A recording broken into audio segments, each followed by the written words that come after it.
नमस्कार, मैं सत्यम सिंह सूर्यवंशी आप सभी का अपने कार्यक्रम आध्यात्मिक सागर में हार्दिक स्वागत और अभिनंदन करता हूं। आज का विषय है पैगंबर मोहम्मद की जीवन यात्रा और हमारा अनुभव। आज हम सभी पैगंबर मोहम्मद की जीवन यात्रा को समझेंगे। इसके साथ मैं आप सभी को उनसे जुड़े मेरे अनुभवों को भी बताऊंगा। सर्वप्रथम पैगंबर मोहम्मद की जीवन यात्रा को समझना आवश्यक है कि वह किस प्रकार इस्लाम धर्म की स्थापना किए थे, उसके पीछे की प्रेरणा क्या थी, उसके पीछे का उद्देश्य क्या था। तो हमें उनके जीवन यात्रा में उनके जन्म के कालखंड को समझना होगा। उनका जन्म 6वीं शताब्दी के समय कुरैश कबीले में हुआ था। उनके जन्म से पूर्व ही उनके पिता की मृत्यु हो गई। जन्म के पश्चात मां की मृत्यु हो गई। चाचा ने उन्हें पाल पोस कर बड़ा किया। चाचा के साथ बहुत कम उम्र में वह व्यापार से जुड़ गए। दूर देश की यात्राएं करने लगे। सीरिया यात्रा करते थे, जेरूसलम की यात्रा करते थे, भारतवर्ष की यात्राएं भी किए हैं। वह संपूर्ण विश्व में व्यापार के कारण यात्राएं करते रहे। विभिन्न विभिन्न स्थानों पर गए, वहां की संस्कृतियों को समझा, वहां की सभ्यताओं को समझा, वहां की मान्यताओं को समझा, वहां के इतिहास को समझा, वहां के धर्मों को समझा। चारों तरफ समझकर जब वो अरब भूमि में आते थे तो अरब भूमि की स्थिति देखकर व्यथित हो जाते थे, क्योंकि अरब की स्थितियां बहुत खराब थी। अरब में वहां का कोई व्यक्तिगत धर्म था नहीं। वहां पर लोग यहूदी भूमि की मान्यताओं को मानते थे, जो अब्राहमिक रिलीजन थे, अब्राहम के विचारों को मानते थे। कुछ लोग ईसा के विचारों को मानते थे, कुछ लोग मूसा के विचारों को मानते थे, कुछ लोग भारत भूमि के एडम, आदम, महादेव, शंकर के विचारों को मानते थे। वहां पर उनकी पूजा करते थे, मूर्ति बनाकर, शिव मंदिर बनाकर पूजा होती थी। अल्लाह, तलुज्जा, अलमना, 3 देवियों की पूजा होती थी अरब में। सभी कबीले अरब के अपने अपने एक देवता की मूर्ति स्थापित करके रखे थे, अपने अपने पूर्वजों की मूर्ति स्थापित करके पूजा करते थे। इसी आधार पर कबीले आपस में लड़ते रहते थे। वहां पर ना ही धार्मिक एकजुटता थी, ना ही भाषाई एकजुटता थी, और जो मान्यताएं थी वो भी अरब की नहीं थी। सारी मान्यताएं यहूदी भूमि की थी और भारतवर्ष की थी। अब वहां पे संस्कृति कैसे विकसित होगी? संस्कृति का विकास ही नहीं हुआ था, तो लोग गंदगी में रहा करते थे, सभ्यता नाम की कोई चीज ही नहीं थी। इन सब परिस्थितियों से व्यथित होकर पैगंबर मोहम्मद एक नई संस्कृति, नए धर्म के निर्माण की आधारशिला रखने का सोचे, और सोचने से पूर्व उन्होंने संपूर्ण विश्व के धर्मों के इतिहास को भी समझा, उनकी संस्कृति को भी समझा और सभ्यताओं को भी समझा, जलवायु आधारित संस्कृति को समझा। यह सब समझने के पश्चात पैगंबर मोहम्मद की उम्र 25 वर्ष की हो चुकी थी, तो उन्होंने अपनी पहली शादी एक 40 वर्ष की कुलीन महिला खदीजा से किया। खदीजा से विवाह के पश्चात उनके जीवन में आर्थिक स्थिरता आ गई। आर्थिक स्थिरता आने के पश्चात उन्होंने अपने उद्देश्य के प्रति कार्य करने को सोचा। अब उनका उद्देश्य क्या था? उन्होंने जब पूरा विश्व भ्रमण किया तो उन्होंने देखा कि जो धर्म है वो राजनीतिक शक्ति प्रदान करता था। तो उन्होंने ये समझा कि अगर मुझे राजनीतिक शक्ति प्राप्त करनी है, मुझे सत्ता प्राप्त करनी है, अरब की भूमि पर सत्ता का निर्माण करना है, तो मुझे एक धार्मिक संस्कृति का निर्माण करना पड़ेगा, धर्म का निर्माण करना पड़ेगा। क्योंकि भारतवर्ष में धर्म के आधार पर ही सत्ता चल रही थी, यहूदी भूमि पर भी धर्म के आधार पर सत्ता चल रही थी, और यहूदी और भारतवर्ष के धर्मों के बीच में अरब के लोग पिस रहे थे। वो ना इधर के थे ना उधर के थे। कुछ लोग उधर के धर्म मानते थे, कुछ लोग इधर के धर्म मानते थे, आपस में लड़ते रहते थे। वहां का विकास नहीं हो रहा था, वहां का समृद्धि नहीं हो रहा था। तो उन्होंने ये समझा कि धर्म सत्ता का भी हथियार है और धर्म समृद्धि का भी हथियार है, और इसीलिए उन्होंने धर्म की प्रेरणा को स्वयं के जीवन में जन्म दिया और धर्म के निर्माण पर कार्य किया। इसके साथ ही उन्होंने राजनीतिक सत्ता के लिए अपना सारा कार्य किया और उसको अपना उद्देश्य बनाया कि उन्हें राजनीतिक सत्ता प्राप्त करनी है, अरब में राजनीतिक सत्ता स्थापित करनी है। वह सत्ता जो यहूदी भूमि के प्रभाव में ना हो, जो चंद्रवंशियों का शासन होता था, और या फिर सूर्यवंशियों की भरत भूमि का शासन होता था, क्योंकि सूर्यवंशी और चंद्रवंशी दोनों के बीच में अरब पिस रहा था। चंद्रवंशी यहूदी भूमि पे थे और सूर्यवंशी भरत भूमि पे थे, और बीच में अरब अनेकों वर्षों से पिसता चला आ रहा था। तो उसके उद्धार के लिए उन्होंने कार्य करना प्रारंभ किया और उन्होंने इस्लाम धर्म का निर्माण किया। इस्लाम धर्म के निर्माण में उन्होंने 3 चीजें ध्यान रखी। पहली, भाषा। उन्होंने पहले भाषा पे कार्य किया। तो भाषा पे कार्य करने के लिए उन्हें एक ईश्वर का नाम देना था। तो ईश्वर का नाम क्या दिया जाए? तो उन्होंने यह सोचा कि ईश्वर का नाम अरब में ही दिया जाए, अरबी शब्दों में ही दिया जाए, जिससे भाषा जब यहाँ की होगी तो लोग यहां से जुड़ेंगे, हमसे जुड़ेंगे। तो उन्होंने अरबी भाषा में अल्लाह शब्द का नाम दिया। अल्लाह का अर्थ होता है अल धन इलाह, श्रेष्ठ ईश्वर। तो उन्होंने अल्लाह शब्द अरबी में दिया, जिससे अरब के लोग उनके विचारधारा से जुड़े। उन्होंने पहले भाषा पर कार्य किया। दूसरा, उन्होंने धर्म का निर्माण किया। अब धर्म का निर्माण करना था तो वो तो सभी विश्व के धर्मों का अध्ययन करके बैठे थे, उनके इतिहास को समझ के बैठे थे। लेकिन उनको धर्म का निर्माण करते समय यह समझना था कि उनके यहाँ अरब में क्या क्या मान्यताएं प्रचलित है। तो अरब में उस समय जो मान्यताएं प्रचलित थी उसमें प्रमुख मान्यताएं थी अरबी संस्कृति की, भरत भूमि की मान्यताएं थी। मूर्ति पूजा हो रही थी, हर कबीले की अपनी मूर्ति थी, हर कबीला अपनी मूर्ति पूजा करता था।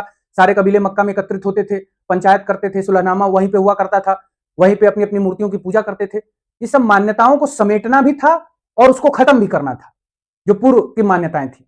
तो उन्होंने अपने अल्लाह के सिद्धांत को जन्म दिया, अल्लाह आधारित व्याख्यान को भी जन्म दिया। उसके पश्चात उन्होंने समेटना चालू किया, सभी की मान्यताओं को इस्लाम में समेटना चालू किया, और उसके लिए उन्होंने नवी शब्द गढ़ा, पैगंबर शब्द गढ़ा। उन्होंने कहा कि सबसे पहले पैगंबर, सबसे पहले नबी जो थे वो आदम अलसलाम थे, आदम जिन्हें एडम या महादेव शंकर भी कहा जाता है। तो उन्होंने यह कहकर पहले भारतवर्ष की मान्यताओं को स्वयं में समेटा, फिर इब्राहिम को, मूसा को, ईसा को, सबको पैगंबर बना दिया, सबको नबी बता दिया। यह इसलिए किया ताकि वहां के जो अरब के निवासी थे, जो अलग अलग मान्यताओं के थे, वह उनसे जुड़ सकें। क्योंकि कोई ईसा को मानता था, कोई इब्राहिम को मानता था, कोई आदम को मानता, एडम को मानता था, तो सबको स्वयं से जोड़ना था। तो सभी को ही उन्होंने अपने धर्म में समेट लिया, सभी को नबी और पैगंबर बता दिया। यह बिना समझे कि उन सभी लोगों की स्वयं की अपनी अपनी शिक्षाएं हैं, स्वयं की अपनी अपनी आध्यात्मिक जागृति है, स्वयं के अपने अपने जागृति की अवस्थाएं हैं। ये उनको इससे मतलब नहीं था, उन्हें सबको एक धारा में पिरोना था, क्योंकि उन्हें अरब के लोगों को जोड़ना था। तो अरब के लोगों को जोड़ने के लिए उन्होंने सभी मान्यताओं को स्वयं में समेट लिया और सभी को नबी और पैगंबर बता दिया। उसके पश्चात उन्हें यह भी सुनिश्चित करना था कि अरब में फिर कोई विचारधारा जन्म ना ले बाहर की, क्योंकि बाहर की फिर कोई विचारधारा अरब में आ गई तो अरब फिर से उन्हीं स्थितियों में पहुंच जाएगा जिन स्थितियों में वो है। इसीलिए उन्होंने यह स्पष्ट किया कि मैं अंतिम पैगंबर हूं।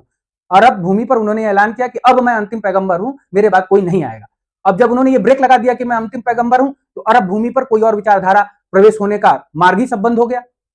तो अरब की जो संस्कृति है, अरब की जो भाषा है, अरब की जो धर्म है, वो हमेशा निरंतर बना रहेगा और वो उसकी समृद्धि का कारण रहेगा। अब उनके मानसिक स्तर के विचारों को समझिए कि कितना उच्च विचार उनके थे, कि उनको अरब का समृद्धि प्रदान करना था और धर्म के आधार पर सत्ता प्राप्त करना था। तो उन्होंने किस प्रकार की विचारधारा को जन्म दिया और किस प्रकार वहां के लोगों को जोड़ा। इसके साथ ही उन्होंने 2-3 वर्षों प्रचार किया, अपनी पहली शिष्य खदीजा को बनाया, उसके बाद दोस्तों को बनाया, फिर प्रचार करने निकले। तो उन्होंने वहां बताया कि मूर्ति पूजा गलत चीज है, लोग उनका विरोध करने लगे, कोई पत्थर मारने लगा, उनको मारने की भी कोशिश हुई, कोई उनके ऊपर कूड़े फेंक देता था। अब यह सब चीज से परेशान होते थे, लेकिन प्रयास करते थे कि वो यह समझाएं लोगों को कि मैं अंतिम पैगंबर हूं, अंतिम नबी हूं, और हमसे पहले इतने सारे नबी आए हैं, हमारे बाद कोई नहीं आएगा, हमारे विचारों को मानो, अल्लाह के अलावा और कोई पूजनीय नहीं है। उन्होंने पूरी तरीके से अरबी संस्कृति, अरबी जलवायु पर आधारित धर्म के निर्माण पर कार्य प्रारंभ कर दिया। लेकिन कोई उनकी मानता नहीं था। अल्लाह तलुज्जा अलमनात को उन्होंने कहा कि वो अल्लाह की बेटियां हैं, उनके माध्यम से भी जन्नत पहुंचा जा सकता है। तो लोग कहे अच्छी बात है, लेकिन बाद में वो पलट गए, कहे कि अब नहीं पहुंचा जा सकता है, तो लोग उनको गरियाने लगे। अब ऐसे धीरे धीरे विचारों में परिवर्तन लाते लाते उन्होंने कोशिश किया कि वहां के लोग उनके विचारों से जुड़ जाएं, इस्लाम की मान्यताओं को स्वीकार करें, लेकिन लोग स्वीकार नहीं कर रहे थे। उनको मारने की कोशिश हुई, वो वहां से चले गए मदीना। मदीना गए तो वहां कुछ कबीलों में लड़ाई चल रही थी, कबीलों की लड़ाई को सुलझाए, क्योंकि वो समझदार शिक्षित व्यक्ति थे, संपूर्ण विश्व की यात्रा किए थे, कबीलों को एकजुट किए।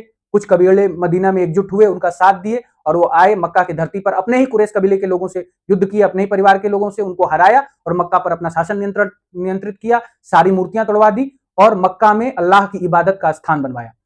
पहले वो जो नमाज पढ़ा करते थे वो यहूदी भूमि की तरफ मुख करके पढ़ा करते थे, दिशा यहूदी भूमि की तरफ होती थी, जेरूसलम का जो मंदिर होता था। लेकिन बाद में उन्होंने यह समझा कि अगर हम मुख्य इबादत की भूमि जेरूसलम बना देंगे तो फिर मक्का का विकास कैसे होगा। तो उन्होंने फिर बाद में मक्का की तरफ चेहरा करके नमाज पढ़ने की प्रथा को जन्म दिया, क्योंकि उनको पूरी तरीके से अरब की भूमि का विकास करना था, मक्का का विकास करना था, अपने कुरैश कबीले के नियंत्रण वाली भूमि का विकास करना था। और उसका विकास करने के लिए आवश्यक था कि धर्म भी वहीं की हो, भाषा भी धर्म का वहीं का हो, उसके पश्चात जलवायु आधारित धार्मिक संस्कृति भी वहीं की हो, मान्यताएं भी वहीं की हो। लेकिन बहुत सारी मान्यताएं उन्होंने बाहर की भी स्वीकार की हैं। जैसे खतना होता है, वो खतना यहूदियों से उठाए हैं। नमाज जो होता है, नमाज की सारी परंपराएं वो यहूदियों से उठाए हैं। उसके पश्चात कब्र की प्रथाएं हैं, सारी कब्र की प्रथाएं यहूदी भूमियों से उठाए हैं। उसके पश्चात बहुत सारी मान्यता यहूदी साम्राज्य से उठाए, जिब्राइल, मिकाइल, इजराफिल, ये सब नाम सभी आए हैं कहां से, तो वो सभी यहूदी भूमि से आए हैं, हिब्रू बाइबल से लिए गए हैं या बाइबल से लिए गए हैं। उन्होंने चारों तरफ से विचारों को चुराया, विचारों को चुराकर अरबी संस्कृति, अरबी भाषा, अरबी जलवायु आधारित धर्म का निर्माण किया। और उन्होंने कहा कि ये सभी नाजिल है, मेरे ऊपर नाजिल हुई है, ये सभी जिब्राइल के द्वारा हमें प्राप्त हुआ है। जिब्राइल तो प्रकृति के सत तत्व की चेतना है, जिसे ब्रह्मा भी कहा जाता है, वो तो सभी के जीवन में प्रेरणा देता है। आप कोई आध्यात्मिक जागृति नहीं करिए, फिर भी आपके जीवन में जो प्रेरणाएं हैं वो जिब्राइल के माध्यम से ही आती हैं। प्रकृति के रज तत्व की चेतना से आती हैं या प्रथम तत्व की चेतना से प्रेरणा आती है, क्योंकि प्रकृति रूपी हमारा जो शरीर है उस पर नियंत्रण प्रकृति के 3 तत्वों की चेतना की है, जिसे जिब्राइल, मिकाइल और इजराफिल कहा जाता है, ब्रह्मा, विष्णु, महेश। तो फिर प्रेरणाएं तो वहीं से आती हैं, सबके पास आती हैं। तो उसमें स्पेशल क्या हुआ उनके साथ जो नाजिल कहा जाए उनके साथ? नाजिल तो सबके साथ प्रतिदिन होता रहता है। उन्होंने कोई आध्यात्मिक प्रक्रिया को पूर्ण किया था क्या? उन्होंने अपने प्राण ऊर्जा का द्वार खोला था, आत्मा का द्वार खोला था, प्राण ऊर्जा के स्तर पर पहुंचे थे या आत्मा के स्तर पर जागृति प्राप्त किए थे, अपनी आत्मा को एक ईश्वर पिता परमेश्वर से एकाकार किए थे? ऐसा कुछ नहीं हुआ था। वो एकदम सिंपल एलकेजी यूकेजी के स्टूडेंट थे आध्यात्मिक उन्नति के मामले में। उनकी कोई आध्यात्मिक उन्नति नहीं हुई थी और कोई अल्लाह का संदेश उनके पास नहीं आया था। वह स्वयं की प्रेरणा पर राजनीतिक उद्देश्यों को लेकर अरब भूमि के विकास को सोचते हुए, वहां की समृद्धि को सोचते हुए इस्लाम धर्म की स्थापना किए थे। और यही सत्य है, चाहे कोई माने या ना माने। वो अंतिम पैगंबर बन गए। उन्होंने खुद को अंतिम पैगंबर इसीलिए भी बनाया क्योंकि उन्हें अरब भूमि पर बाहरी विचारों को रोकना था। अगर वो अरब भूमि पर बाहरी विचारों को नहीं रोकते तो उन्हें मालूम था कि अगर बाहर का धर्म भारत में आया, अरब में आया, तो वहां पर जो सत्ता का केंद्र है वो बदल जाएगा। जो सत्ता अरब भूमि पर अरब के लोगों की बनी रहेगी, बाहरी स्वयं के धर्म के हिसाब से जो इस्लाम धर्म बना रहा हूं, वो बाहरी कोई धर्म अगर प्रवेश कर गया तो वहां पे उनकी सत्ता खत्म हो सकती है, क्योंकि धार्मिक आधार पर सत्ता निर्माण करना था उनको। और धार्मिक आधार पर सत्ता निर्माण करने की जो उनकी प्रेरणा थी वो विभिन्न विश्व के यात्राओं से उन्होंने प्राप्त की थी और इसी आधार पर उन्होंने इस्लाम धर्म को जन्म दिया था। उसके पश्चात जब वो खलीफा बन गए तो उन्होंने कई सारी शादियां की। अंतिम आयशा बेगम थी। वास्तविक शिक्षा इस्लाम की उन्होंने आयशा को ही दिया था। जो कुरान का निर्माण हुआ है वो अबू बकर के नियंत्रण में आयशा के द्वारा लिखा गया है। उससे पहले कोई लिखित रूप में पैगंबर मोहम्मद ने अपने विचारों को देकर नहीं गए थे। पैगंबर ने अपने सिद्धांतों को, अपने विचारों को आयशा को शिक्षा के स्वरूप में प्रदान किया और आयशा ने ही लिखित रूप में कुरान का निर्माण किया है। उसके अलावा जो रिवायतें हैं हदीसों की, वो सारी रिवायतें आर्य ब्राह्मणों ने मदद किया है आयशा की, तब जाके आयशा ने तैयार किया है। और सारे हदीसें जो निर्माण हुई है वह आयशा के द्वारा निर्मित है। उन पर व्यापक चर्चा करेंगे कि इस्लामिक मान्यताएं क्या है, इस्लामिक संस्कृति क्या है, इस्लामिक मान्यताओं का आधारशिला क्या है। हम आज सिर्फ पैगंबर मोहम्मद की जीवन यात्रा, उनकी प्रेरणा और उद्देश्य को समझने का प्रयास कर रहे हैं। तो उनका उद्देश्य क्या था? तो उनका उद्देश्य था राजनीतिक। उन्हें राजनीतिक सत्ता प्राप्त करनी थी। उसके लिए उनको धर्म का निर्माण करना था, जिसके लिए उन्होंने प्रेरणा कहां से लिया? सभी धर्मों का निचोड़ निकाला, सभी धर्मों को समेटा, स्वयं में समाहित करने का प्रयास किया। उसको समाहित करने के लिए उन्होंने सभी धर्मों की मान्यताओं को स्वीकार भी किया है। इस प्रकार उन्होंने इस्लाम धर्म की स्थापना की थी। लेकिन जब वो युद्ध लड़, जो लोग उनकी बातों को, विचारों को स्वीकार कर लिए, जो लोग नहीं स्वीकार किए उनको तलवार के दम पर उन्होंने स्वीकार कराया। उसमें कुछ यहूदी परिवार भी मारे गए। एक यहूदी महिला इसी हालातों में दुखी हो गई क्योंकि उसके परिवार का व्यक्ति मारा गया था। उसने जहर दे दिया पैगंबर मोहम्मद को। जहर देने के पश्चात धीरे धीरे उनकी मृत्यु हो गई। मदीना में उनकी मृत्यु हुई। आयशा के बाहों में कहा जाता है कि उनकी मृत्यु हुई। और यह भी कहा जाता है कि इसमें कहीं ना कहीं अबू बकर का भी बहुत बड़ा योगदान था। कोई स्पष्टीकरण इसका नहीं मिलता है, लेकिन मैं मानता हूं, जो मेरा व्यक्तिगत मान्यता है, कि अबू बकर और आयशा ने मिलकर उन्हें धीरे धीरे मृत्यु के घाट तक पहुंचाया, क्योंकि अबू बकर अपनी बेटी आयशा के माध्यम से सत्ता प्राप्त करना चाहते थे, जो सत्ता का निर्माण पैगंबर मोहम्मद ने किया था। तो मेरी मान्यता यह है, अब आप सभी की अपनी अपनी मान्यता हो सकती है, लेकिन अबू बकर ही खलीफा बने। इस प्रकार पैगंबर मोहम्मद की जीवन यात्रा आप समझ चुके हैं, उनके प्रेरणा समझ चुके हैं, उद्देश्य समझ चुके हैं, उनके धर्म निर्माण की शैली समझ चुके हैं, उनके आध्यात्मिक जागृति की अवस्था को भी समझ चुके हैं। उनकी कोई आध्यात्मिक जागृति की अवस्था नहीं थी। उनके साथ नाजिल हुआ और नाजिल सभी के साथ होता है, सभी को प्रेरणाएं प्राप्त होती हैं। कुरान कोई आसमान से टपकी हुई किताब नहीं है। ये सभी प्रेरणाओं पर आधारित किताबें हैं। दुनिया की हर किताब, कोई भी अपरुषय नहीं है। सभी किताब जो निर्माण किए गए हैं वो पुरुषों द्वारा ही निर्माण किए गए हैं। जो प्रेरणाएं होती हैं वो एक ईश्वर पिता परमेश्वर से हो सकती है, या फिर आत्मा से हो सकती है, या फिर प्रकृति के 3 तत्वों की चेतना से हो सकती है। और पैगंबर मोहम्मद की जो प्रेरणा थी वो प्रकृति के 3 तत्वों में प्रथम चेतना, सत तत्व की चेतना, जिब्राहिल या फिर कहें तो ब्रह्मा से थी। इसीलिए मैं यह नहीं मानता हूं कि वह उच्चतम स्तर की आध्यात्मिक अवस्था को प्राप्त किए थे। फिर भी मैं उनके साथ अपने अनुभव को समझाना चाहूंगा कि मैं ग्वालियर में प्रथम वर्ष के कार्य पढ़ाई पूर्ण कर रहा था, बीटेक कर रहा था। उस वक्त मुझे अब्बास सैयद नाम के एक शिया मुसलमान के यहाँ पेइंग गेस्ट के स्वरूप में रहने का अवसर प्राप्त हुआ। जब मैं उनके यहाँ गया तो उन्होंने मुझे जो कमरा दिया, वहां पर 2 लड़के रहा करते थे, वो सुन्नी थे। एक का नाम समीर था, दूसरे का नाम आसिफ था। समीर और आसिफ के साथ मैं एक कमरे में रहने लगा। कुछ दिन बीते। उसके पश्चात जो आसिफ था वो मेरी उम्र का था, समीर मुझसे थोड़ा सीनियर था। तो आसिफ मेरे साथ जुबान की जिहाद करता था। वो प्रतिदिन मुझे कुरान की शिक्षाएं देता था, कुरान पढ़ाता था, कुरान में ये है, कुरान में वो है। मुझसे कहता था कि एक दिन कयामत आएगा, ऐसा होगा, वैसा होगा, रूहें निकलेंगी कब्रों से, और पूरी कहानी बताता था। कहता था कि अगर मैं तुमको इस्लाम धर्म में बदल दूंगा तो मुझे जन्नत प्राप्त हो जाएगा। उसने पूरा प्रयास किया कि मैं इस्लाम धर्म अपना लूं। आसिफ ने कोई कोर कसर नहीं छोड़ी और पूरा कुरान मुझे समझा दिया। उसी के दौरान एक रात की बात है कि मुझे नींद आई। करीब 11-12 बजे की बात है। मैं पूरी नींद में भी नहीं था। विज्ञान उसे स्लीप पैरालिसिस कहता है, लेकिन मैं नहीं मानता कि स्लीप पैरालिसिस जैसी कोई चीज होती है। मुझे यह मानता हूं कि हमारा शरीर शून्यता में स्थापित हो सकता है। कभी कभी हमारा शरीर शून्यता में स्थापित हो जाता है और हमारी प्राण ऊर्जा जिसमें आत्मा स्थित होती है वो शरीर को छोड़कर बाहर उठकर बैठ जाती है। उस समय आपका शरीर एकदम स्थिर हो जाएगा और प्राण ऊर्जा बाहर की तरफ देखती है। तो जब प्राण ऊर्जा बाहर की तरफ उठकर देखती है तो वो आसपास के प्राण ऊर्जाओं को देख सकती है, अनुभव कर सकती है। इसे विज्ञान स्लीप पैरालिसिस कहता है, लेकिन विज्ञान को इस पर रिसर्च करने की आवश्यकता है, क्योंकि मेरे अनुभव कहते हैं कि नहीं, ये स्लीप पैरालिसिस तक सीमित नहीं है। प्राण ऊर्जा ही प्राण ऊर्जा को देख सकती है। एक नग्न शरीर, जीवित शरीर, नग्न आंखों से आप शरीर को ही देख सकते हैं, लेकिन अपने प्राण ऊर्जा से प्राण ऊर्जा को देख सकते हैं, आत्मा से आत्मीय स्वरूप को देख सकते हैं। यह संभव है।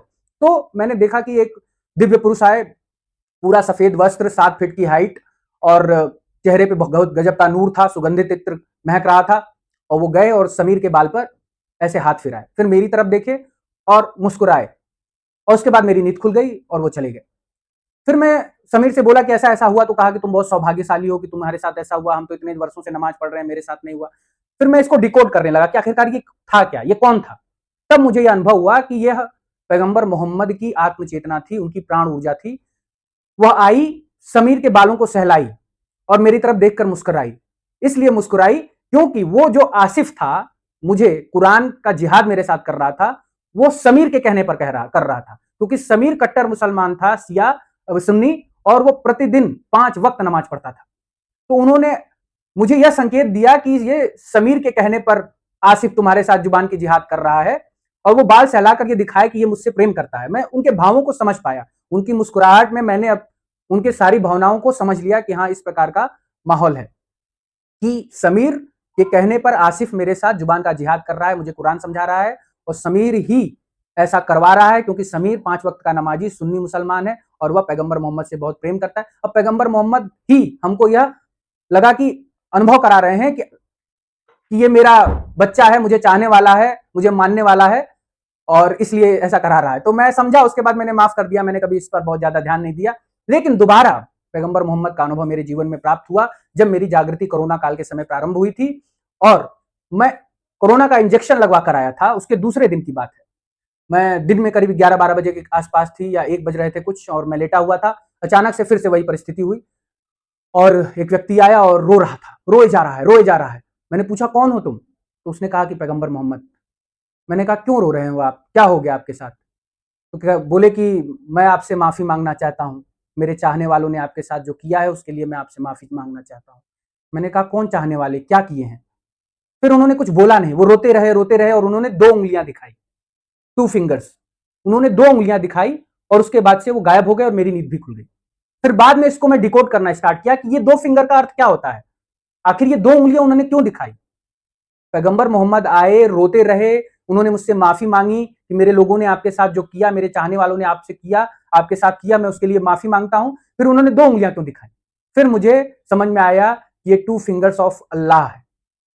2 फिंगर्स ऑफ अल्लाह का जो सिद्धांत है वो आप सभी को मालूम है, और ये जो 2 उंगलियों का सिद्धांत है, ये 2 लोग हैं जो भारतवर्ष में इस्लाम की स्थापना के लिए जोर शोर से कार्य कर रहे हैं, और ये दोनों लोग आर्य ब्राह्मण समाज से आते हैं। एक पुरुष है, एक महिला है। यह भी संभव है कि पुरुष के शरीर में हिजड़ा है और महिला के शरीर में हिजड़ी है, लेकिन वो है 2 लोग। और उन 2 लोगों पर विचार करते हुए मैंने अपने शोध के कार्य को आगे बढ़ाया, मटकी फोड़ के कार्यक्रम को आगे बढ़ाया, और व्यापक रूप से सत्य को ज्ञात किया कि आखिरकार कौन 2 लोग हैं जो 2 उंगलियों वाले लोग हैं। ये 2 लोग कौन हैं जो वो बता के गए थे, जिन्होंने मेरे साथ गलत किया और वो इस्लाम को मानने वाले हैं, वो पैगंबर मोहम्मद के चाहने वाले हैं। और मुझे व्यापक रूप से सत्य ज्ञात हुआ, जिसमें भारतवर्ष के बहुत बड़े हिंदूवादी लोग शामिल हैं,